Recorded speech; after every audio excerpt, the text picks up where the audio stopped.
We have taken a decision as a party that 400 acres which this government is eyeing like a real estate broker, ఆ 400 ఎకరాలను ఎట్టి పరిస్థితుల్లో, ఇది కేసీఆర్ గారి మాట, మా పార్టీ మాట, మా పార్టీ తరఫున మేము మాటిస్తున్నాం, 3 ఏళ్లలో మేము ఖచ్చితంగా మళ్ళీ ప్రభుత్వంలోకి వస్తున్నాం.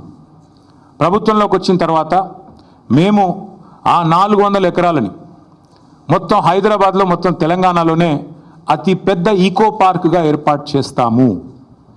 ఇప్పుడే నేను స్పష్టంగా చెప్తా ఉన్నా, ఈరోజు ఎవరైనా రేవంత్ రెడ్డి విసిరే బిస్కెట్ల కాశపడి, రేవంత్ రెడ్డి చెప్పే మాటల కాశపడి ఆ ల్యాండ్ 1 ఇంచ్ ఎవరన్నా కొనుక్కున్నా మళ్ళా కుండ బద్దలు కొట్టినట్టు చెప్తున్నా, మమ్మల్ని తర్వాత అనొద్దు. ఖచ్చితంగా ప్రతి ఇంచు తిరిగి వెనక్కి తీసుకుంటాము. ఒక అద్భుతమైన ఈకో పార్క్, ఎట్లా అయితే ఒక సెంట్రల్ పార్క్ ఉంటుందో మన్హాటన్లో, ఆ స్థాయిలో ఒక అద్భుతమైన ఈకో పార్కును హైదరాబాద్ ప్రజలకి గిఫ్ట్గా అందిస్తాము.